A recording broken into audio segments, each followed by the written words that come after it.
कर्ण महाभारत का वह योद्धा था जिसकी जीवनगाथा साहस, त्याग, अपमान और अटूट निष्ठा का अद्भुत संगम है। उसका जन्म कुंती को सूर्यदेव के वरदान से हुआ और जन्म लेते ही उसे दिव्य कवच कुंडल मिले, परंतु समाज के भय से कुंती ने नवजात कर्ण को नदी में बहा दिया। उसे एक सारथी अधिरथ और उसकी पत्नी राधा ने पाला। यहीं से वह सूतरपुत्र कर्ण कहलाया।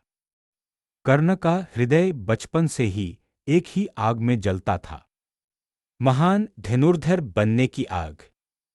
परंतु जब उसने द्रोणाचार्य से शिक्षा लेनी चाही तो उसकी जाति उसके सपनों के रास्ते में दीवार बन गई। अपमान ने उसके संकल्प को और मजबूत कर दिया। वह परशुराम के पास पहुंचा और ब्राह्मण बनकर धनुर्विद्या सीखी। जब सत्य खुला, परशुराम ने श्राप दिया कि जब तुम्हें ज्ञान की सबसे अधिक आवश्यकता होगी तुम उसे याद नहीं रख पाओगे। कर्ण की किस्मत मानो हर मोड़ पर उसकी परीक्षा लेती रही। प्रतियोगिताओं में उसे बाहर कर दिया गया, राजसभा में उसका तिरस्कार हुआ। लेकिन इसी अंधकार में एक व्यक्ति उसके साथ खड़ा हुआ, दुर्योधन।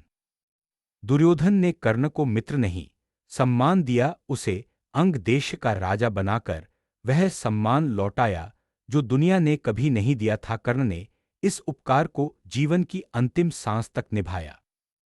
कुरुक्षेत्र के महायुद्ध में जब कर्ण और अर्जुन आमने सामने आए, धरती जैसे थमसी गई। युद्ध के निर्णायक क्षण में कर्ण का रथ धंस गया, धनुष छूट गया और परशुराम का श्राप साकार हो गया। उसी पल अर्जुन का बाण उसका जीवन छीन ले गया।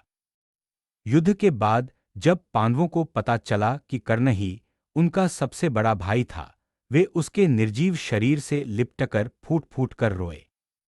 कर्ण, जिसे दुनिया ने सूतरपुत्र कहा, वह जन्म से ही सूर्यपुत्र और कर्म से दानवीरों का राजा था। उसने अपना दिव्य कवचकुंडल तक बिना धड़कन बदले इंद्र को दान कर दिए।